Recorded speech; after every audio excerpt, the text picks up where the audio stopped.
Hello, everyone, and welcome back to the Sanderlanche podcast.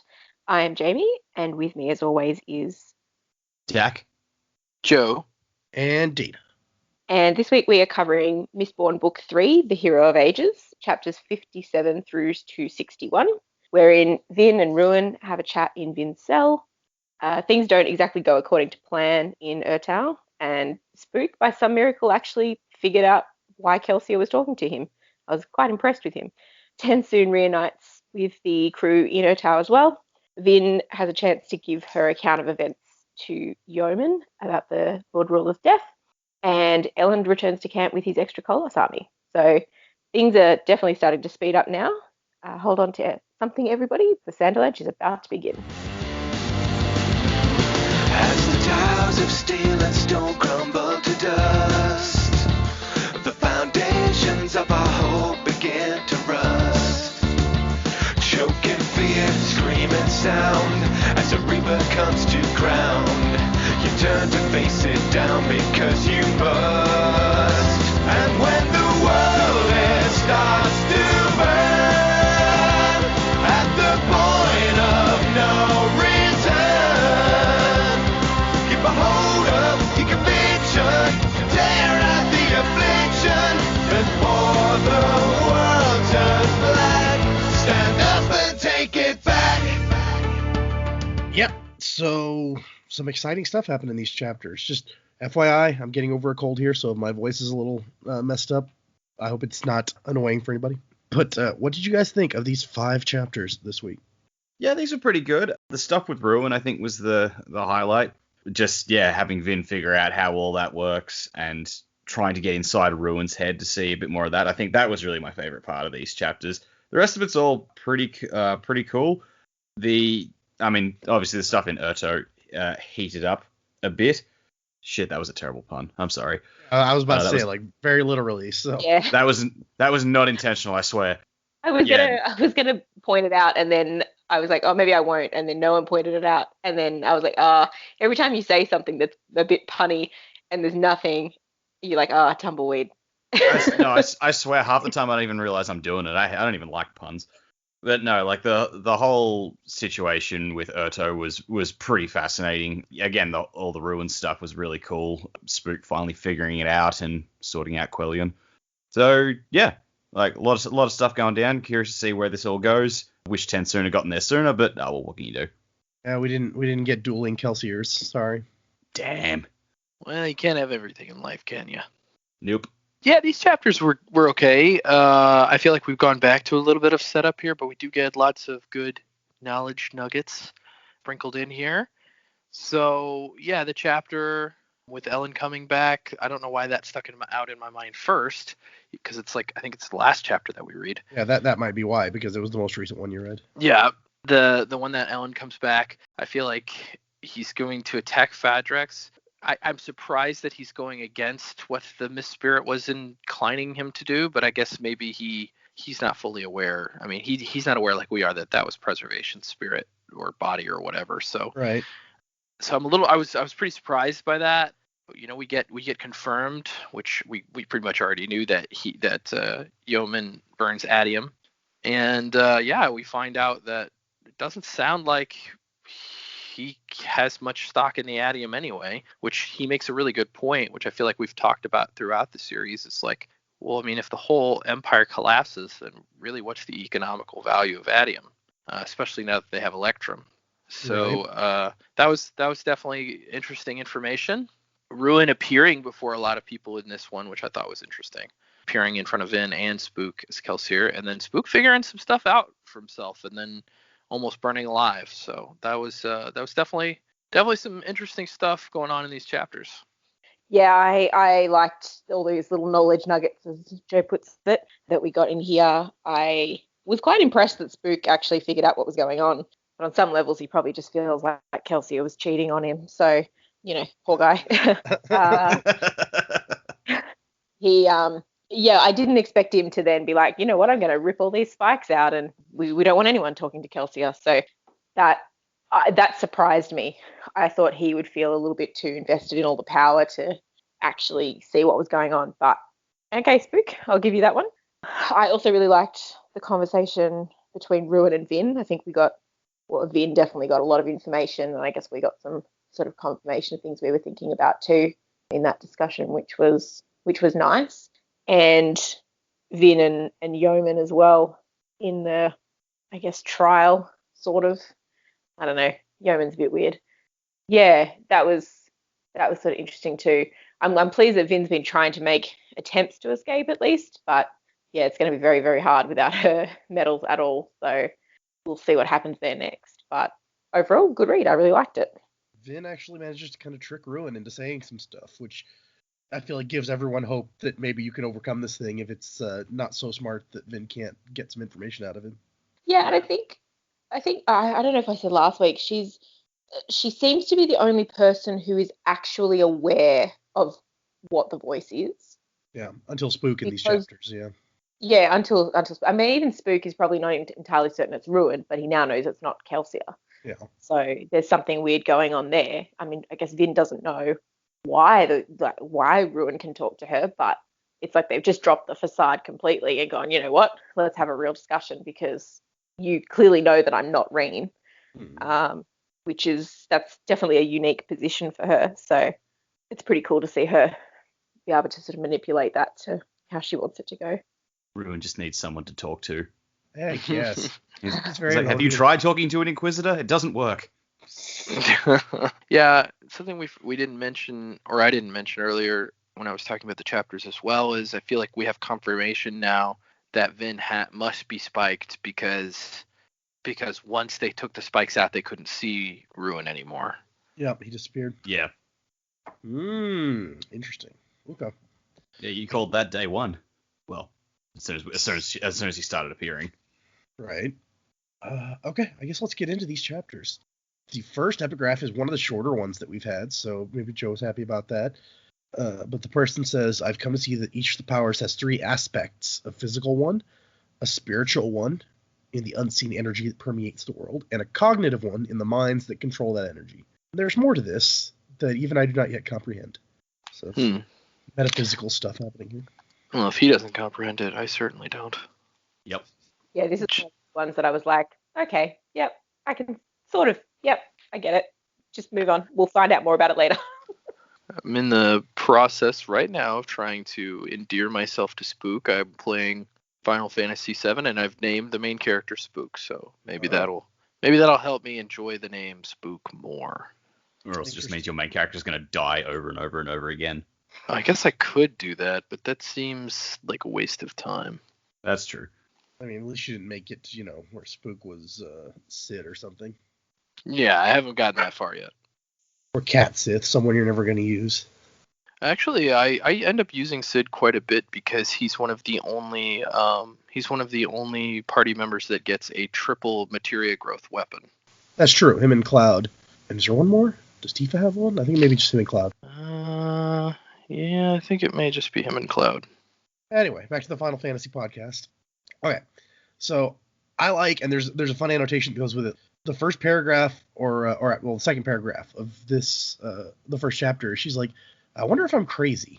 But if I was, I guess there'd really be no way for me to figure it out. So I guess I just got to move on. And the annotation says, I love Vin's paragraph deciding if she's crazy or not. Zane spent his entire adult life debating this issue, trying to determine whether he was really insane or not. Vin, she gives herself a couple seconds to think about it, realizes that if she is crazy, there's no way to know, and decides that that line of reasoning is useless. So, yeah, very different. Am I crazy? Who cares? I got shit to do. I'm not crazy. My mother had me tested. Was that what happened in the child? Oh, let's not go there. But she's thinking about, like, Ruin and how Ruin appears to her and the stuff he says.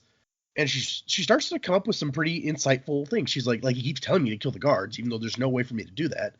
So it's kind of like he's not really paying, like it's a general thing. Just he wants you to kill stuff all the time. It's not really specifically directed at the situation. She also finds out she still has her 1,000 Kolos. So she's like, I wonder if there's something I could do with that. I really liked that she was like, it's like a general, just that general voice. It's like so that you're constantly aware that this voice wants you to kill something. So it's not that they're actually aware of everything you're doing at every single point of the day. Like, I really like that because we know that that's pretty much what Zane was going through. This voice was like, kill him, kill him, kill him. But it wasn't someone actually being like, kill him. I thought it was pretty clever. Zane's voice was never very specific until the end, where it was like, oh, you know what's funny? You were never crazy at all. Yeah. But yeah, the Koloss are not good at delivering messages, not in words, not in other ways. So she's like, okay, I don't know if that's going to work out. And then Ruin shows up. He's like, I'm disappointed in you, Vin. The last time you were in jail, you like overthrew the Lord Ruler within a day. Which I guess that's true. She had help, though. And Vin is sitting here like, why does he keep coming? Just like, make fun of me. Like, I don't understand. And once again, she goes back to like, but Yeoman's on your side, clearly. And I like Ruin's take. He's like, you just don't understand, Vin. You're all on my side. I created you, and you all do what I want. It's like, you can't fight me. Just fighting advances my goals. So, good men will kill as quickly for what they want as evil men. Only the things they want are different. It's not, maybe not entirely true, but not entirely false either, given what we see. It's not untrue. And so she's like, okay, well, I guess you win then. And he's like, you don't understand. There's never a contest. I was always, this was what was going to happen. It's not winning and losing. But she's intuiting that it's like Ruin is gloating. No matter what he says, he wants to show off that he's beat something. He's won.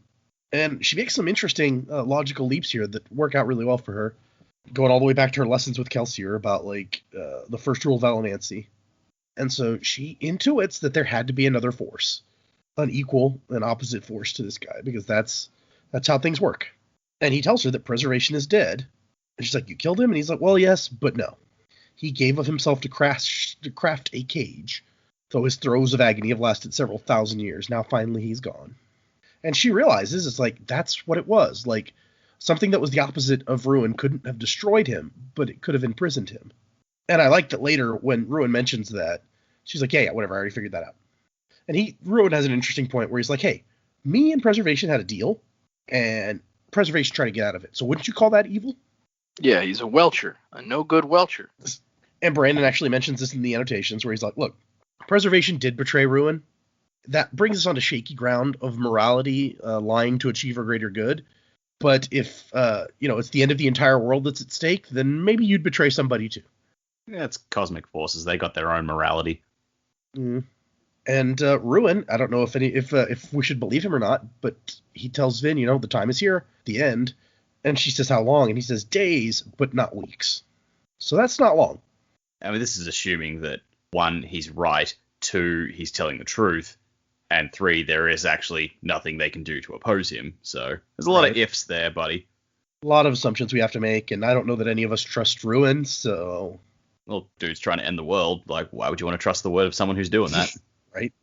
Well, we don't want to trust him, but we can see what's happening. The ashfalls and the earthquakes and eruptions of volcanoes. Okay, maybe they've got months, but things are really bad and areas are already being destroyed. So, I'd probably take that on board as things are really going to speed up now. Yeah. Well, and that's the next epigraph we get to here is like, so once you understand these things, and it's referring to how each of the powers has like 3 parts, the physical, the cognitive, and the spiritual. So Preservation gave up its mind, expanded to create the prison for Ruin.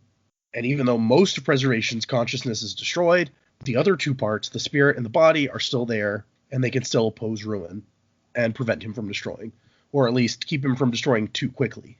Once his mind was freed from its prison, the destruction accelerated quickly. Which, yeah, things have gotten a lot worse since he got out. I don't think there's a question about that. Okay, so the next chapter, we cut to Sazed. He's got his counterweights and things set up, and they're talking about how they're going to bring the water back. I guess it's been a few weeks now, because it looks like it's about done, and he said it was going to take weeks. So the plan is they're going to start some shit, and when they get the message, the soldiers are supposed to throw the switch and bring the water back. But if no message comes, do it at nightfall anyway. And don't forget to twist the sealing mechanism in the other room, because that plugs the flow of water out. And we want to keep our lake of water. As Dax said, we don't want to lose that. Yeah, and they don't really mention that happened when we eventually get to that later. I mean, other stuff's going on. Spook doesn't really have time to plug the hole. I'm like, did we did we fuck that up? Maybe. I'm going to take that as a yes. I mean, yeah, he definitely didn't seem to have time to go into the other room and twist a knob or something after he did what he did, so. He had other shit going on. He no longer had skin. Yeah, that's a problem. But then him and Beldry have a whole conversation, and she's like, no, please don't do this. Give him more time. And Kelsier's like, nah, we got to do what has to be done. And like the Spook says, okay, you stay with the soldiers. I'm going to leave 4 men to guard you, not to keep you from running, but they will keep you from running. So, but the streets are not going to be safe tonight, so you don't want to go out there. It turns out that it wasn't safe for those guards, but that's a whole other thing. Well, they had no way of knowing that. Well, yeah. But as we've said repeatedly, Spook and the crew probably should have been more suspicious of Beldry this whole time. 100%. So they all go out there. Quellian's making a speech. Dern says that he's going to denounce Spook and order an attack on the Ministry building finally. And Spook's like, well, it's a good thing we won't be there then. And It's like Chris Rock says, if your enemy knows where you are, then don't be there. Thank you, Chris Rock. Yes. Okay, so Quellian's talking, and Spook's not really paying attention. And then stuff starts to go wrong in the city. Dern sends words, riots in the streets ones he didn't start and cannot control. The city is beginning to burn. And Kelsier's voice is like, it was a night like this one, a glorious night when I took the city of Luthadel and made it mine, which also is not really what happened. Yeah. He was dead, but I guess kind of, sort of, almost. Also, the way that this part is written, it makes it sound like at least the perspectives seem kind of off to me. It almost sounds like this is what Spook is thinking. Yeah.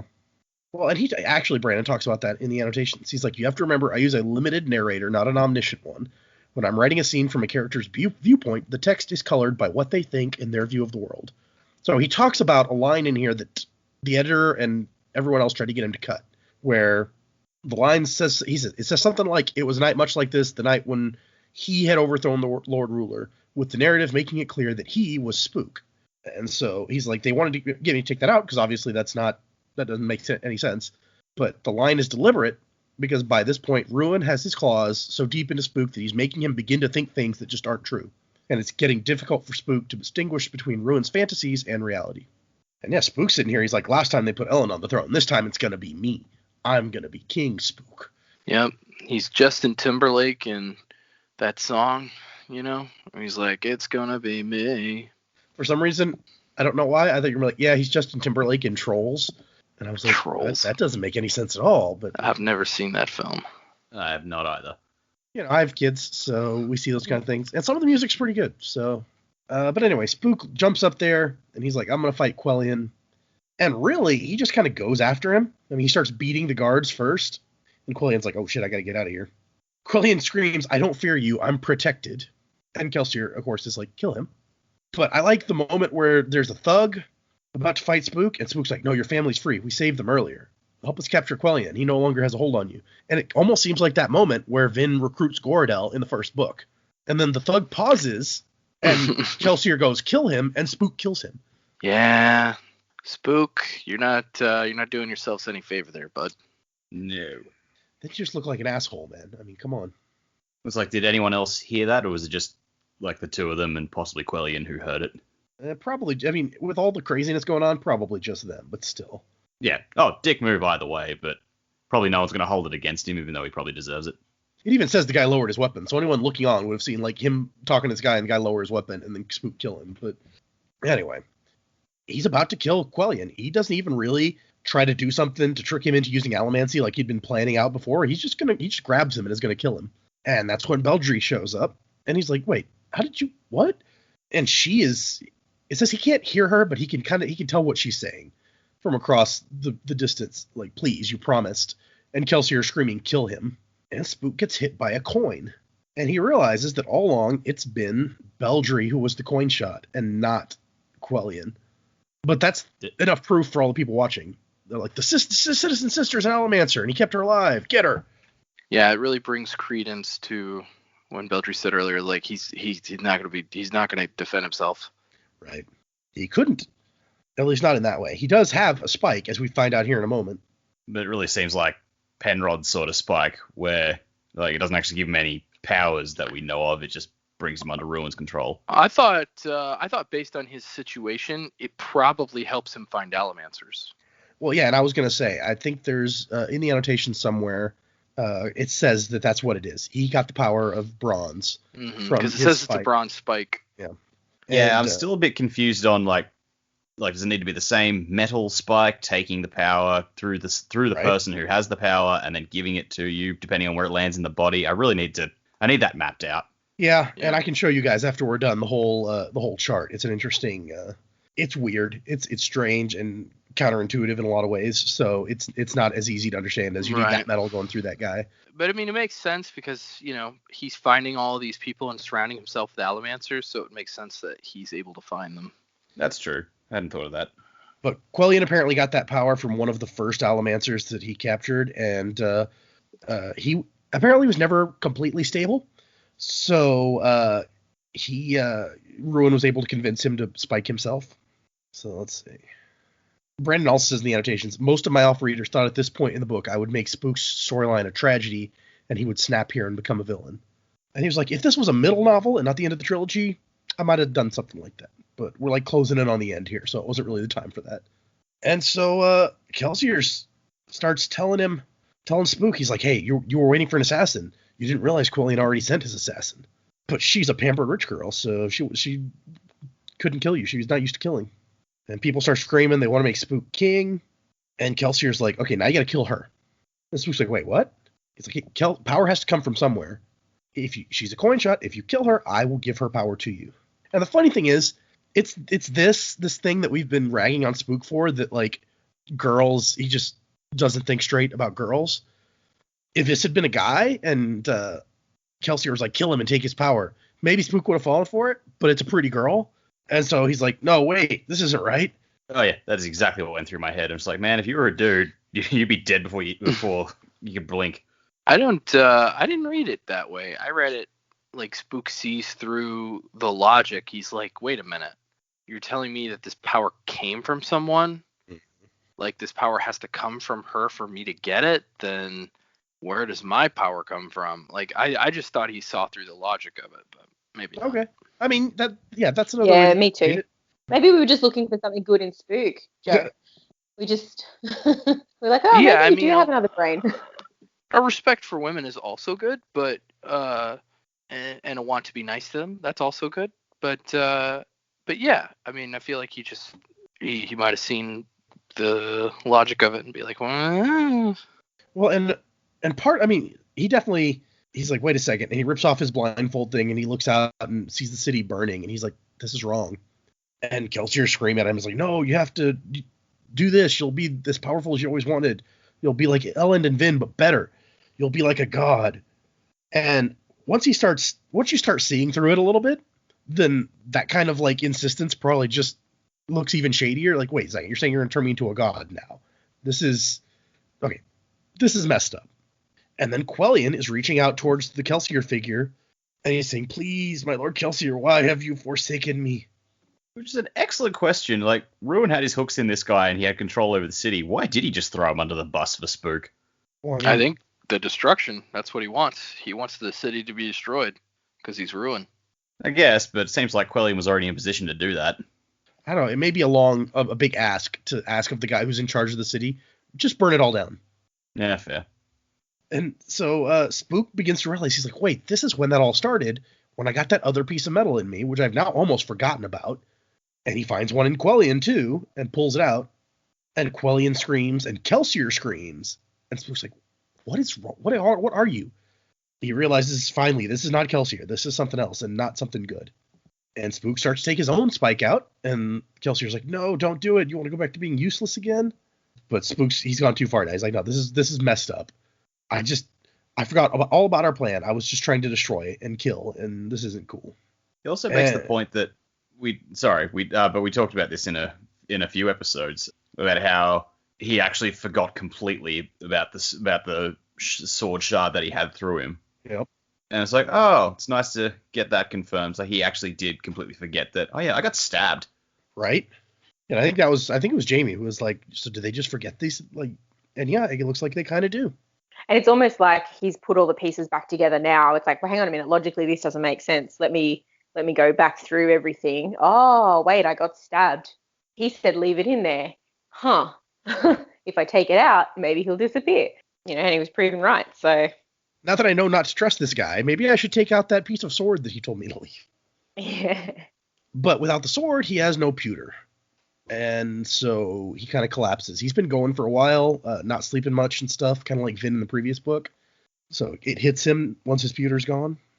But as he's lying there about to pass out, we get her city is burning, thousands will die in the flames.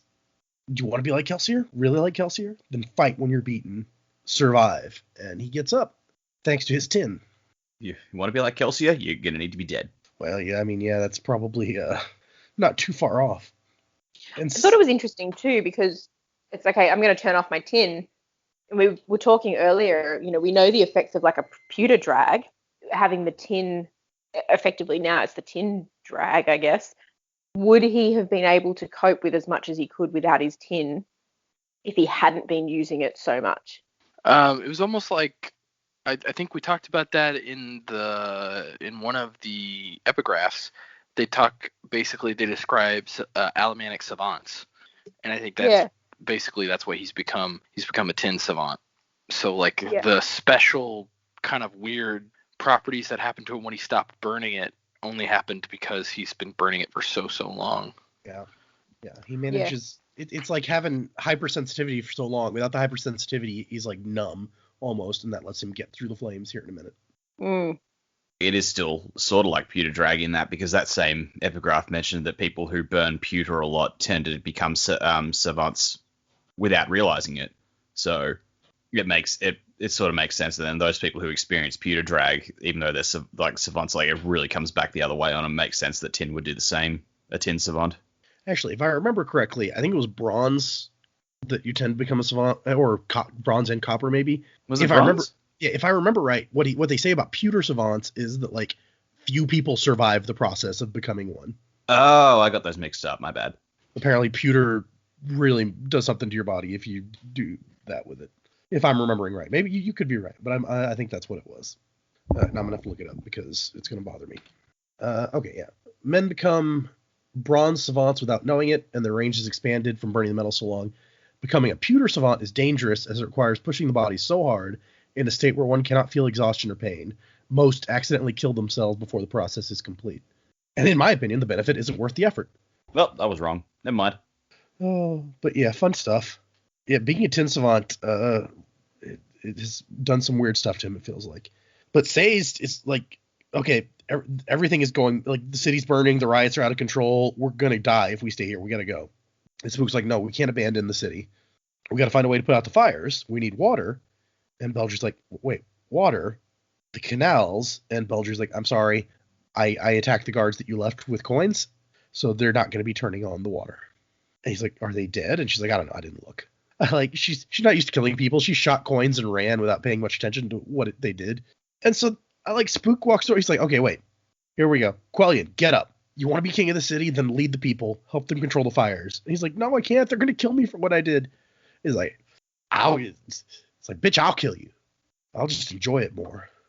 I don't remember where that quote's from. I mean, totally fair. It's like, honestly, look, this mess is sort of your fault as much as mine, so I'm going to go try and fix it. You should do the same. That quote is apparently from Blade Trinity, by the way. Oh, why are you reminding us of that movie's existence? I know, right? There's no reason. Also, we already did an episode like a few weeks ago with like a massive Wesley Snipes segue. That's true. Yep.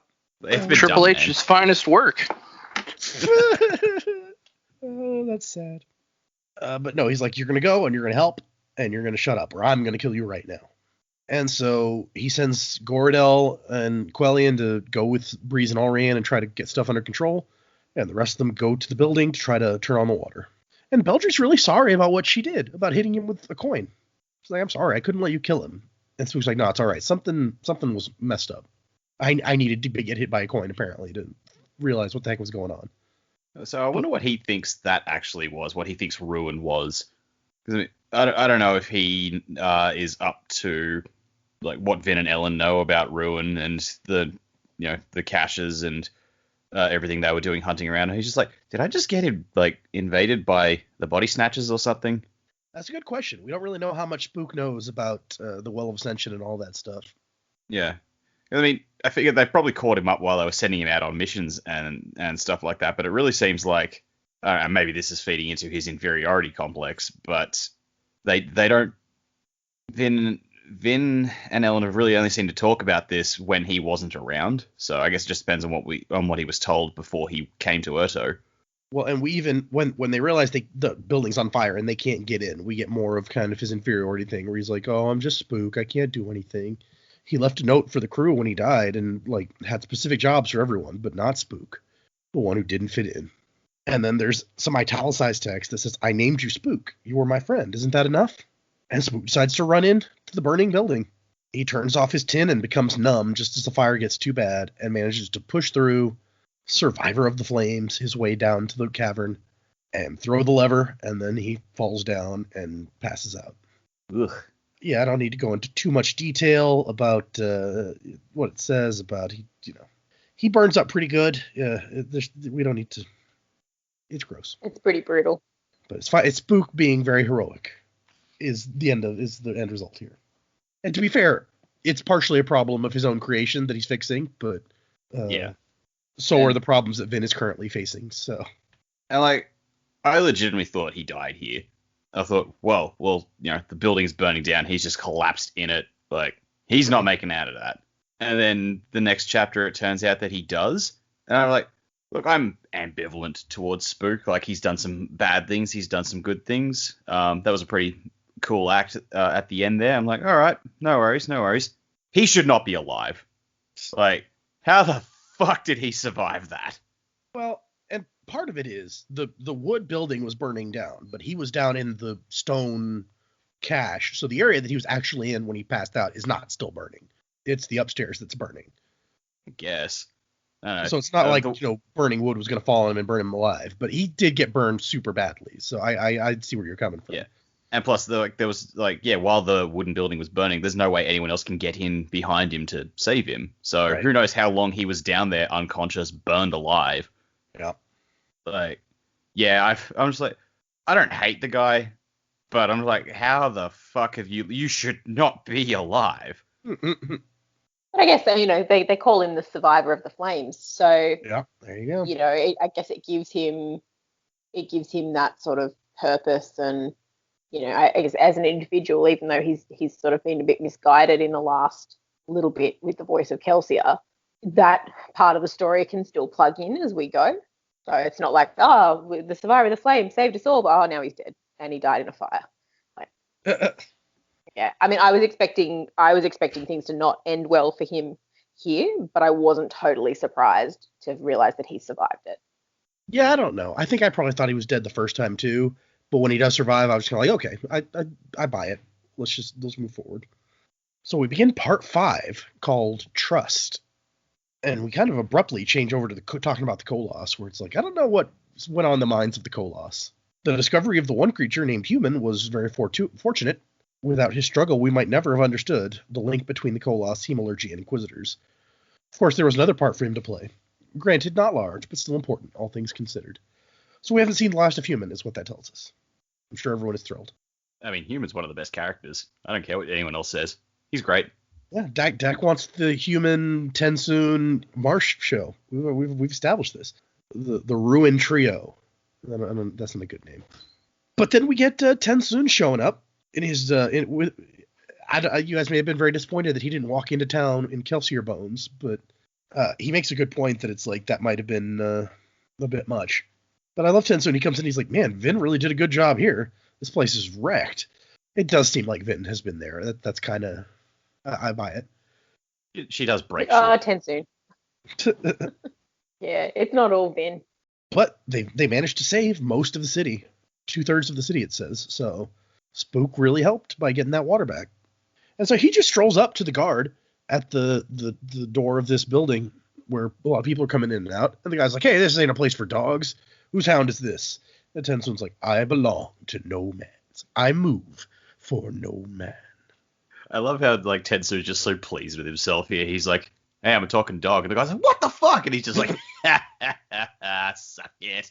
Yeah, it's much less subtle than I think what any of us expected in our discussions about what it would be like when TenSoon showed up at Urto. He's just like, no, I'm going to be a talking dog and y'all are going to deal with it. He's got no time to. No. And I like how it's this point where he realizes, oh, wait, I don't have a master. At all. Holy shit. Yeah, it's very, very unusual for a Kandra. He was the first one in 700 years to do this, as far as he knew. Which, that's interesting, because it means that the first generation, or at least the second, also would go around without masters. And it's like, is that where the contract came from? Well, and he discussed in the previous book, I think, that it's like, once upon a time, they tried to live among humans, but the Alamancers, like, found them and took control of them or whatever, and that's why they developed the contracts. Yeah, yeah.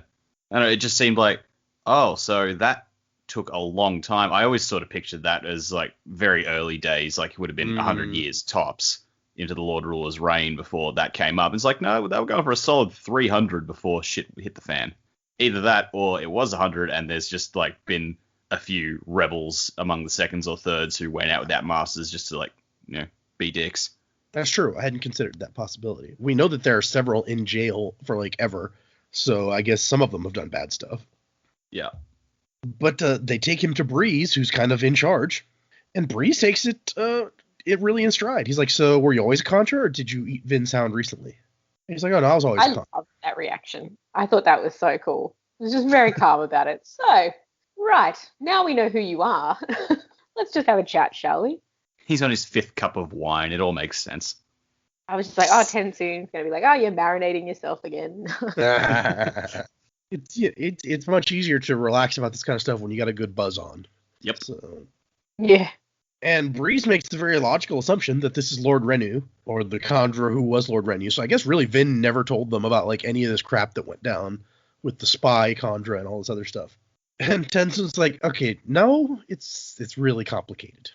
And he's like, I've got to see Vin.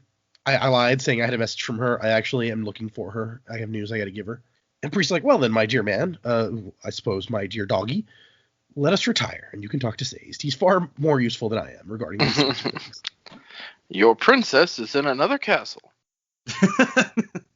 Well, I did like his little moment of panic around Breeze. It's like, don't touch me, don't soothe me. And he's just like, no, it's cool. He doesn't have Duralumin. We're all good. But he's just like, it adds the whole, in the last book, he was talking about how he didn't like Breeze very much. And it's like, oh, this sort of, I hadn't considered. Of course, he just have a natural fear of him. Yeah. Like an ingrained fear of what these people could do at one point. Yeah. But we cut to Sazed explaining everything that's happened. And TenSoon's like, Fadrex City? Oh, damn it. That's like the other side of the Empire. And if Ruin's right, and the world ends in days and not weeks, you won't make it in time, buddy. Yeah, probably not. Unless he's got some tricks up his sleeve somehow. And Sazed's like, so why do you want to talk to Vin anyway? And he thinks about like lying and saying, no, nothing important. Because Sazed likes religion and cultures and things, and he doesn't want to reveal the secrets of Khandra culture. But then he's like, no, he's like, it's about the Hero of Ages and the world's end. Expecting Sazed to be like, oh, geez, I got to find out about this. But Sazed's just like, oh, okay, then I'll give you whatever you need. Do you want to start immediately or do you want to rest first? And TenSoon's just like, I never understand humans. They're so weird. Poor Sazed. He's still not in the best place. Yeah. Because I think we made a lot of remarks that, when TenSoon was in jail and talking about like the religions and stuff like that, it was like, man, Sazed needs to hang out with this guy and just get all those details. And then it turns out Sazed is that far gone. He just don't give a shit. Yeah. I like Brandon's annotation says, I'm not sure if Breeze is a good person to put in charge or not. He certainly enjoys the position and is a natural ordering people around. However, he might enjoy it a little too much. He's not self-reflective like Elend or a man of action like Kelsier. He just loves sitting around and being adored while he tells everyone what to do. Being adored? Oh, right. Sorry. I put a space between the art and adored. I'm like, what the hell is adored? Oh, okay, no. My bad. I'm on fire today. Do you guys have like water or something, or? What? He said he was on fire. Because we're on fire. The zing. No, this is Australia. We don't have water. So there's a little bit of interesting backstory here that you guys might enjoy about contracts. It says, anyone who wanted to hire a Khandra left a message in a dedicated place in Luthadel, and the Khandra would find you, a creature who was under direct contract by the Lord Ruler to act as an intermediary. A Khandra contract was completely confidential, even from the Lord Ruler, though he probably could have demanded to know the details if he wanted to. He didn't bother, as he never thought that one would be used in a plot against him. The conjurer who arranged the contracts, a member of the 5th generation, would travel to the homeland with signed papers and adium, and then would send a new conjurer out to serve a new master. Nobody left the homeland without a contract. And if their contract ended or their master died, they returned immediately to the homeland. Interesting. Yeah. Okay, next epigraph. This one is a big one. The prison preservation created for Ruin was not created out of preservation's power, but preservation sacrificed his consciousness, one could say his mind, to fabricate the prison, leaving a shadow of himself. Once Ruin escaped, he began to suffocate and isolate the small remaining vestige of his rival, which we've seen. The Mist Spirit is dead now. I wonder if Ruin ever thought it strange that preservation had cut himself off completely from his own power, relinquishing it and leaving it in the world to be gathered and used by men. In Preservation's gambit, I see nobility, cleverness, and desperation. He knew that he couldn't defeat Ruin. He'd given too much of himself. And besides that, he was the embodiment of stasis and stability. He could not destroy, not even to protect. Mankind, however, was made of both, with a little extra preservation in there, and he had to depend on his creations, give them his trust. I wonder what he thought when those creations repeatedly failed him. That's kind of a downer. Just totally typical, though. You guys dropped the ball again. Right. Okay, so Vin thinks that the best way to fool someone is to give them what they expect. So when Yeoman's people come for her again, she tries to escape. She hits one of them with a wooden table leg, or a wooden chair, cot leg, rather.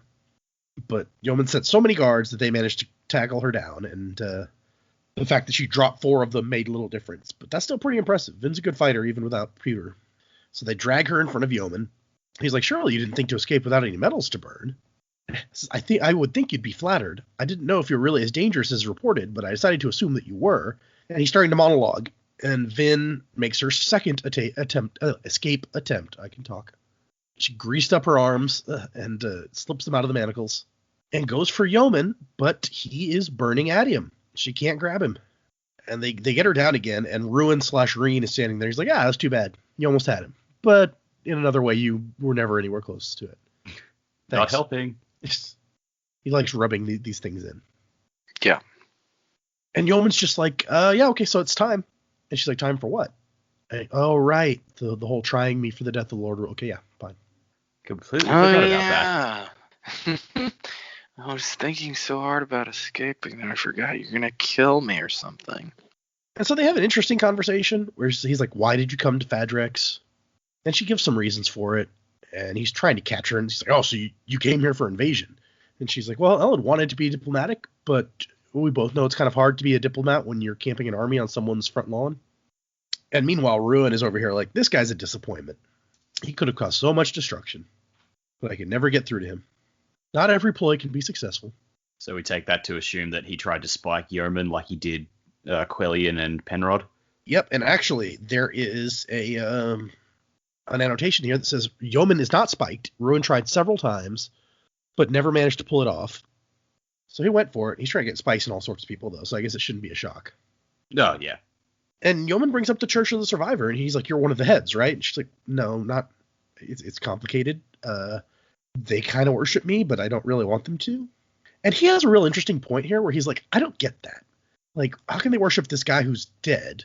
And she's like, well, people used to worship gods they couldn't see all the time. And he's like, okay, but how does that make sense when we have a god that you could see? Like, why would you not worship the Lord Ruler? He's this god that you can see. And she's like, dude, he's gone also? And Yeoman's like, no, he's not. And like, Yeoman's like, I give no credence to the reports of his death. And Vin's like, dude, he was pretty dead. Trust me. I was there. It happened. He's like, I don't trust you, I'm afraid. Tell me everything that happened. And she does. She tells him everything, including Say's guess about how the Lord Ruler was immortal. And Yeoman listens. And what Yeoman comes away from that with is, what I need to figure out is why the Lord Ruler wanted you to think that you killed him. So he thinks that the Lord Ruler is God, so he couldn't have died. So clearly this all must be part of the Lord Ruler's master plan, right? I was just like, oh boy, this conversation is going to go round and round in circles, because whatever Vin says, it's going to come back to, but he's not actually dead. He just wants you to think that. Wow. Maybe that's what he wanted you to think. Well, and you would think, having read the plate that the Lord Ruler left in the cache, Yeoman would be a little more willing to accept this, but I guess he just thinks that's part of the plan. Maybe the Lord Ruler wanted him to think that. And meanwhile, Ruin is like, why don't you want them to worship you, Vin? I mean, it's great. Being worshipped is the best. And she's like, do you mind? I'm having a conversation here. And I like Yeoman's theory is maybe the Lord Ruler intends to return dramatically to depose you and prove that faith in him is the only true faith. Which is funny because we know that his religion, he didn't really care about people worshiping him that much. It was more of like a bureaucratic thing. And Vin is like, no, they're wrong to worship me, which it fits with what Ruin is saying, but doesn't fit so much with what Yeoman is saying, so it seems very strange. And she's like, no, the Lord Ruler's not coming back. I took his place. I'm not the heir of the survivor. I'm the heir of the Lord Ruler. Bum, bum, bum. He was my dad all along. Joe was right. Bum, bum, bum. I just thought it was funny how she's come from a completely different direction. She's on trial, and this is her conclusion. This is the exact same thing that TenSoon came up with while on trial. Yep, it's true. Like, I forgot that. Yeah, you two are in sync. They're good buddies. Yeah. It's a really good point. I didn't even think about it that way. But she concludes, like, Yeoman, you can't kill me. You said yourself that I'm part of some plan that your god has, right? So if you kill me, you mess up his plan. Foiling my plans. Well, my plans. Are you? I need an adult. I am an adult. And finally, she just basically plays the Uno reverse card. It's like, you can't put me on trial for murder when you yourself don't think that I murdered him. Right. I am the law. Got him, Vin. Lawyered. But Yeoman is like, no, what I want from you now is tell your husband to go away with his army. And he's like, you claim to be good people. You know that I will use this stuff in there to help my people. If Ellen is really so altruistic, he's not going to, like, kill a bunch of people and steal away all the food that my people need. And she's like, but you can't grow crops here, and we can. We need the seed. And he's like, then trade me for it. And she's like, but you wouldn't talk to us. Which is really, it comes back to that a lot, where he's trying to be reasonable. And it's like, but we sent lots of people and you wouldn't speak to us at all because we killed your god. So, yeah. But she ends up being like, but it's not even really about that. We need what the Lord Ruler left. We need the Adium. And he's like, why? Like, who gives a fuck about Adium at this point? It's like, my people can't eat metal. Not with that attitude. Those lumps of metal do me no good except to keep you in check. So there's Yeoman kind of coming out and saying, I do have the metal. It's just not worth anything. And he has her dragged off again. And that's the end of that chapter. And we get down to the last epigraph this time. I don't wonder we focus so much on the mists, but from what I now know of sunlight and plant development, I realize our crops weren't in as much danger as we feared. We probably could have found stuff that would grow. The ash was the real problem, and the smoke filling the atmosphere. Those were what would kill the world. And I think we've kind of established by this point that even without this epigraph, that the ash was the real problem. Yeah. Oh, it's just irony because Russia created those to get rid of the mist, and it just didn't work. So, good job, Russia. You fucked it up. Also, the volcanoes and the earthquakes and stuff are not good either. But yeah, somebody in the Discord was asking, like, where's merch for this show? And I was like, I've tried to come up with a couple of ideas, but it's hard without, like, treading on somebody else's intellectual property that the show's kind of based on. What? Wait, who wants merch? I'm confused. And so I was like, I could probably come up with a couple things. There's my idea was a shirt that's like, ask me about my volcano theory. Woo! That's not bad. Yeah. Mm-hmm. Or what is it? Ska and Sun possum exterminators. Oh yeah. Yeah. And then you need a quote from the guy. Yeah. I earn off of this face, boy. You don't earn shit. That's great. I earn off of this face, boy. Maybe you get like a picture of a band playing something while someone is getting beaten in front of them, and then the caption is, "It sucks to be a ska." Oh, it sucks to be a ska. Yeah, that would work. Anyway, sorry, that it's kind of far afield that we went there, but now you got me thinking of more ideas. We're gonna open a shop at some point, selling random weird shirts. Yeah, a keychain that says "My Kolos is bigger." You just say, I am human. Somebody walks up and is like, oh, so you're human. Good to know. Okay, the last chapter we read, Elend is back. And it begins with Ham going, Elend, you're back. And Ellen's like, oh, you're surprised? He's like, oh, no. The scouts said you were coming, which they would, given that he's leading 30,000 Kolas. They'd be pretty crappy scouts if they didn't notice that. Was it the third Hobbit movie? It's like, yeah, nothing gets past me, except apparently an entire elven army. And so they start talking. There's no news of Vin since he left. And Ellen's like, no, she's alive. And Ham's like, yeah, I believe so too, man. And she's like, no, seriously, Ham, if she died, then those 1,000 Kolas would have gone nuts. And Ham's like, oh, well, that would have been good to know earlier.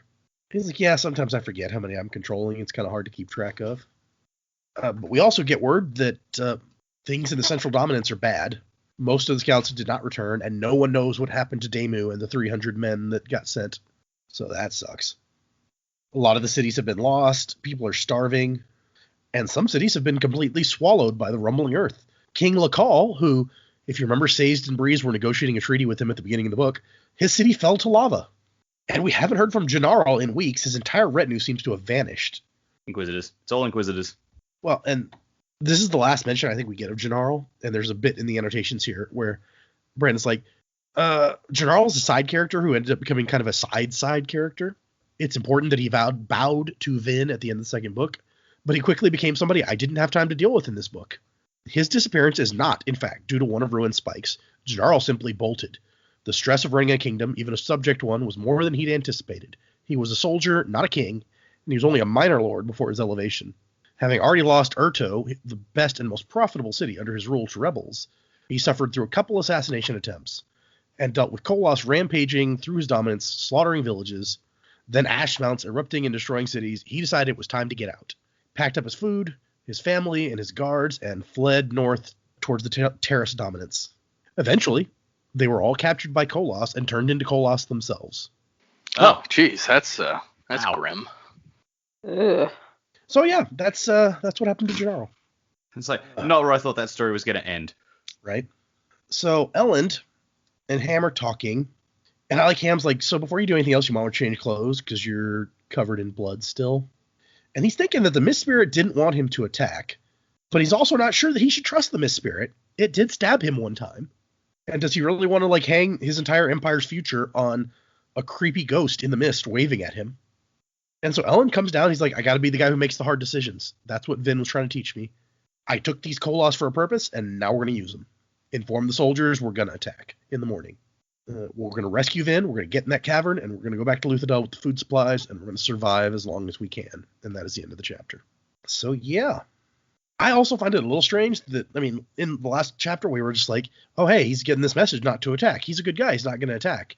But his logic makes sense that he's like, okay, so a weird ghost told me not to attack, and I don't know that I should trust weird ghost things. So that's fair. Makes sense. It's still a bit of a gut punch, knowing what we know, but yeah, the point is we have knowledge he doesn't, so. Indeed. It Okay. makes me think what's going to happen in Luthadel as well, now that Elend is sort of disregarding everything that Preservation told him. Yep. If he's not going back to Luthadel, then things are already bad there, apparently. We don't know how bad, so. Yeah. Well, yeah, let's get into predicaments. What do you guys think is going to happen in the remaining 26% of the book? We're at 74% now. Is it me? Is it me first? Sure. Tat, go first.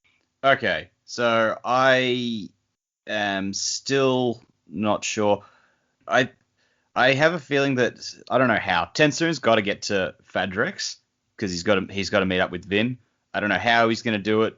Whether he eats a horse's bones and becomes a horse, or he rides a horse. I don't know, but I feel like he's got to go there, and he's got to take Kelsier's bones with him.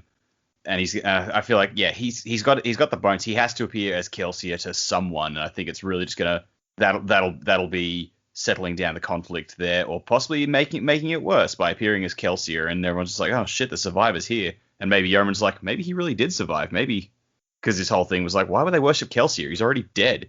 The only thing holding me back from that theory is like, if that was the case, why in the course of the narrative, why would Brandon send TenSoon to Urto at all? So he's also got to do something up there, but I don't quite know what yet. Yeah, I'm not sure. I feel like Reen is going to break out of her own accord because she's just kind of going to do that. Vin, shit. Reen. And I was like, I did. Fuck. Yeah, I was real confused. I am just firing on all bloody cylinders today. I'm sorry. It's been a long week. Vin's gonna break out of her own accord, and I don't know, maybe she tries to turn Ellen back, and then Ellen forces his way into Fadrex, and yeah, everything just goes to shit. I don't know. Like, I feel like a lot happened in these chapters in Urto, so it's kind of hard to predict what the hell's going to go on there. So everything's focusing on Fadrex at the moment. Everything has changed a lot in Urto, so. Yeah. All right, fair enough. Joe. So we've got a lot of players on the board now, right? Spook burned himself up real good, so don't know what else we're gonna see of Mr. Spook. TenSoon, I guess he's gonna make his way all the way to Fadrex. I don't really know how that's gonna work out for him.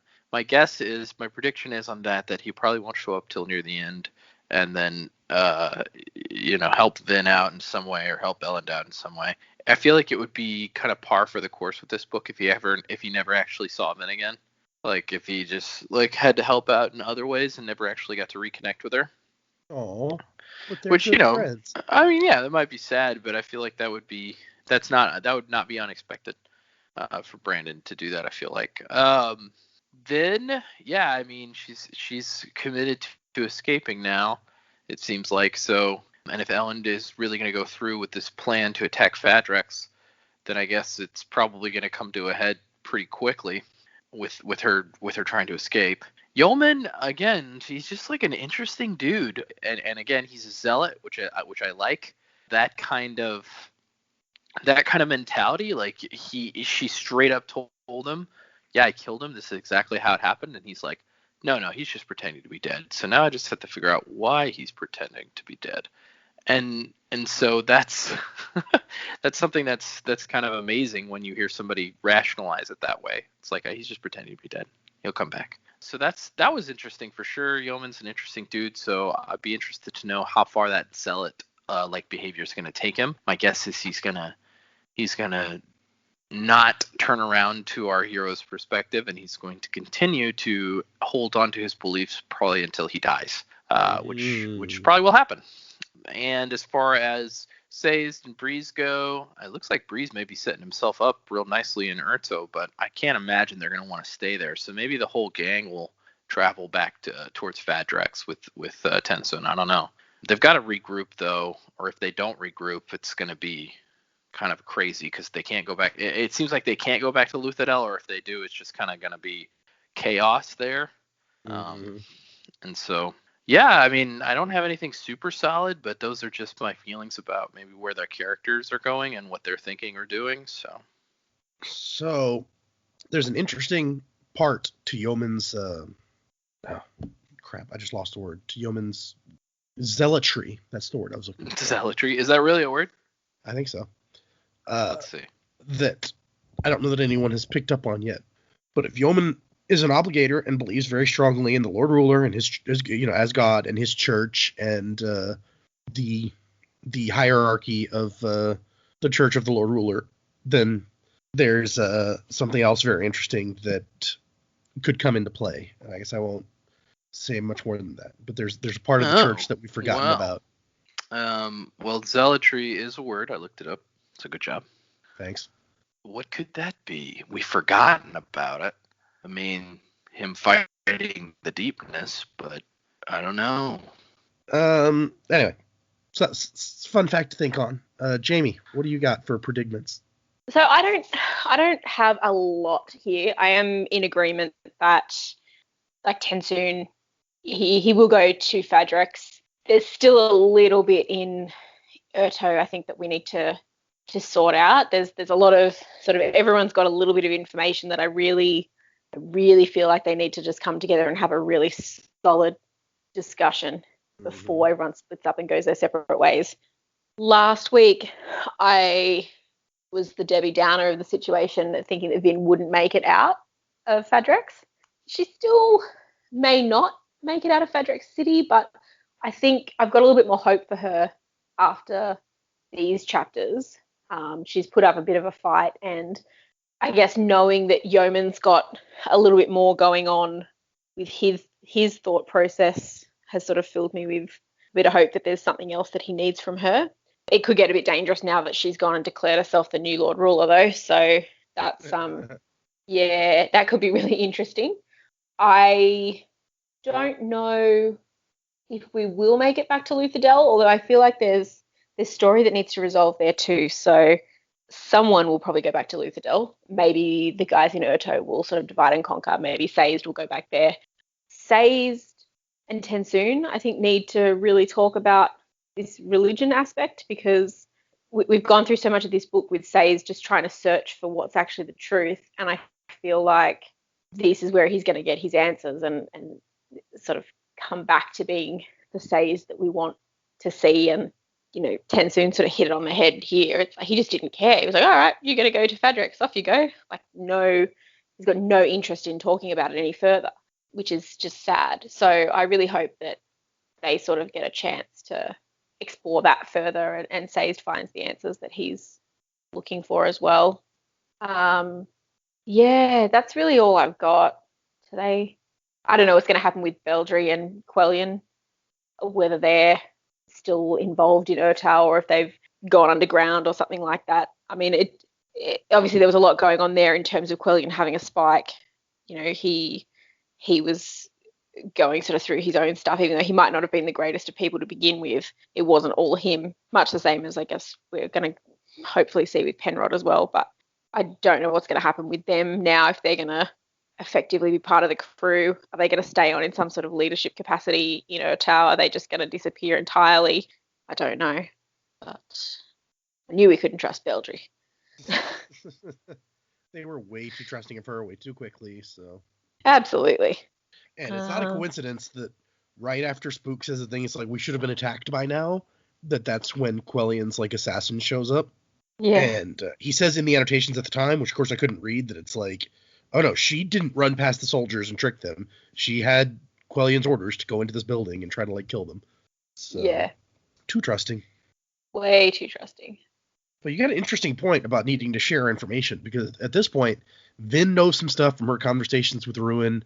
Ellen maybe knows some stuff from his conversation with Preservation. But I think Spook may be the only one who knows about, like, the connection between, like, having metal in you and this thing being able to influence you. Yeah. So they really have to swap some stories, because it may help them, or it could just be too late. You know, we think that the world is going to end. I actually don't think we're going to save Scadrial, but yeah, it might give them something, might lead them in a direction, or I don't know. Mm-hmm. Anium rocket ship, right. Yeah, quick, learn how to make space travel possible. Just real quick, yeah. Yeah. Although maybe that explains Dak's thing about, like, why did Spook live? Because he's the only one who can provide this information now, so they kind of need him. Well, not necessarily. Quellion might have figured it out, considering he also saw Kelsier had the spike ripped out and then saw Kelsier go away.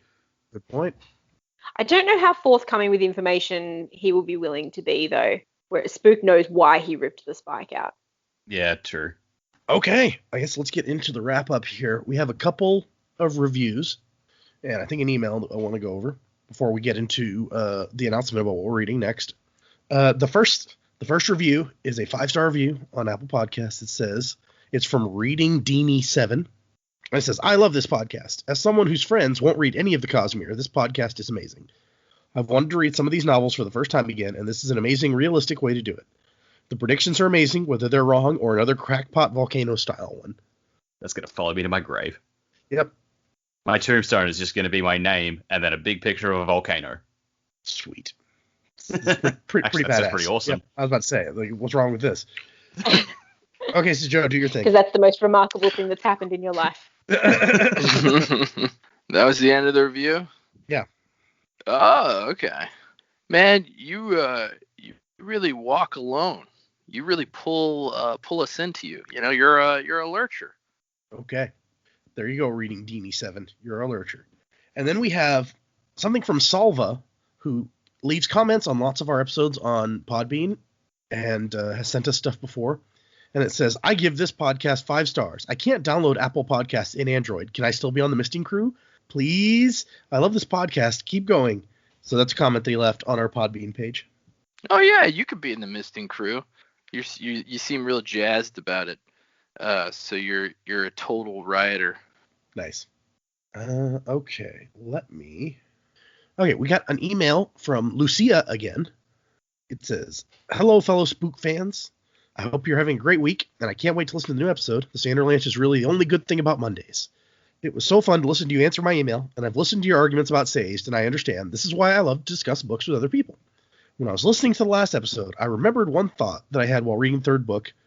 Vin and Ellen can't communicate with each other about their plans against Ruin, but why don't they do it by writing in metal? Like, I know it might be hard, or expensive, or time-consuming, but it's the end of the world we're talking about. I don't know if they can afford to leave stuff unspoken and hope that love or trust or whatever makes them succeed. Can't wait for you to finish the book and hear your thoughts and opinions on the whole trilogy. I hope you do another predicaments episode like you did at the end of book 1, where you give final opinions. I wish you a beautiful week. Wussing to the time of next, Lucia." So I don't know. What do you guys think of that? I guess it would make sense for them to communicate with... Didn't we talk about that once? We talk about lots of things. I feel like, yeah, we talked about it and said, oh, why don't they just scratch it into some metal? And there was, I feel like, yeah, I don't know. Maybe I'm misremembering. I could have sworn we had a discussion about them doing that. Wasn't part of the issue that we thought they were actually trying to hide from Ruin what they were planning? So Ruin could still read what they wrote on the metal. They just wouldn't be able to change it. Oh, that may have been the thing. Like, we don't know. Might have been it, yeah. Read the metal. Yep. That sounds reasonable. Because, yeah, it doesn't say that he doesn't know those things. It says that it's just not to be trusted if it's not set in metal. So. Yeah, so he could still read it, just not change it. Okay, so we're going to move on to the talking about what we're reading next. So, the email that I managed to track down in all of our emails that I talked about helped me make the decision was from Jason. Hey, J. Jonah Jameson. Good old Jefferson. And he mentions that there's lots of stuff. There's lots of reasons, and it's true. There's lots of good reasons out there for reading Secret History now or Secret History later. But one that he's like, I think a lot of people overlook is the importance of, and I'm not going to say exactly what it is. Let's just say there's a concept or thing or character. There's some sort of thing that through reading these books, you gradually piece together and discover the significance of. And so you might see references to this thing like 5 times before it's like, oh, now I get why this has been like important this whole time. And it's a really fun moment of realization, like, oh my gosh, I've been missing this whole time. And it makes rereads really interesting. And there's lots of stuff like this. He's pointing to one specifically. There's lots of stuff like this where it's like when you go back and reread, you're like, oh, how did I miss all this the first time? Now this all makes so much sense. So that was a reason that Jason thought maybe leave it until after Era 2 of Mistborn.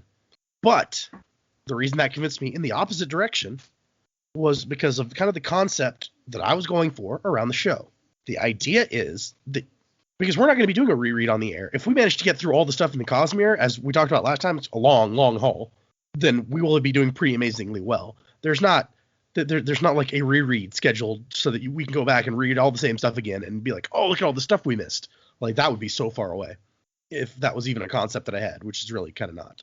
So the idea behind the show is that you guys will have the maximum chance to spot these sort of connections and significance of these sort of things the first time through. It's not possible to, get everything the first time through. Just, for instance, there's lots of hints about, like, the way Koloss are made. And obviously, it wasn't possible to spot that the first time through without spoiling the reveal, which was a cool reveal that we did get to have. So it's not like I'm determined that you're going to spot every single thing.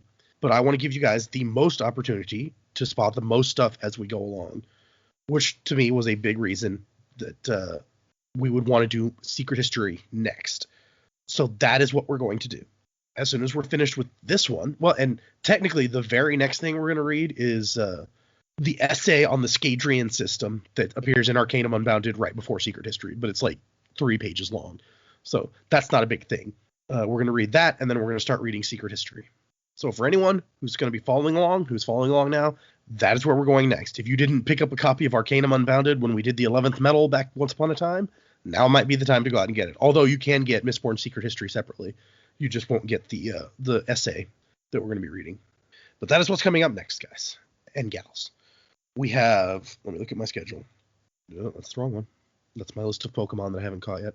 We have 4 more episodes. At least 150 or more. Sorry, go ahead. Well, no, I'm playing the expansion pass for Pokemon Shield.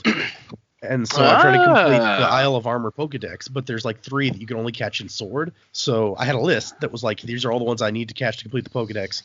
And now there's a spreadsheet that's just these 3 Pokemon, and you have to get them in Sword. Uh-huh. So, anyway. Still haven't played those. The Sword and Shield. I like. But anyway, so 4 more episodes of this book, and then we're moving into the Scadrian System Essay and part 1 of Secret History. Secret History is interesting because it's divided into like 6 parts, and then each part is divided into chapters. So we'll mostly be reading like 1 part per episode. That changed a little bit towards the end, but anyway. So speaking of what we're reading next, for next time, we're reading 5 more chapters: 62, 63, 64, 65, and 66. So that is what's coming up next there. And so thank you for everyone who sent in emails and suggestions about like why you thought we should do Secret History next and why you thought we should wait till after Bands of Mourning. And I hope nobody's terribly upset by the way we decided to go. Honestly, most of the emails that I got were like, here's kind of my opinion, but I trust that you guys will make a great show regardless. So, do what you want to do. So there was no one who seemed really emotionally invested one way or the other. So I'm glad for that, at least, that we're not going to be disappointing anyone too horribly. But for those who have not read the Cosmere before or have been following along with us, this should be you're going to get a different experience than some other people do, because like I said, I want you guys, including those of you following along reading with us, to be able to spot all these connections and all these cool important recurring themes and things the first time through if possible. I think that'll make it more fun. So if anyone else wanted to send us emails, the email address is thesanderlanche@gmail.com. You can tweet at us, which someone did tweet at us like this last week, and we're like, hey, I've been listening to your show for a few episodes now. I can't figure out what the song is, and I haven't heard any credit for it in the first 10 episodes or so. And I was like, I was bad at that at the very beginning, and I probably did skip several episodes, but there are several episodes in there where I credit it, and I try to do it every episode, music by Miracle of Sound. So I responded to that person on Twitter. But yeah, you can tweet at us and get my attention that way. We're on Facebook. We're on Instagram. We're in all the places. All the places that you can reasonably be. So thanks, everybody, and wuzzing to the time of next. As the towers of steel and stone crumble to dust, the foundations of our hope begin to rust. Choking fear, screaming sound, as a reaper comes to ground. You turn to face it down because you must.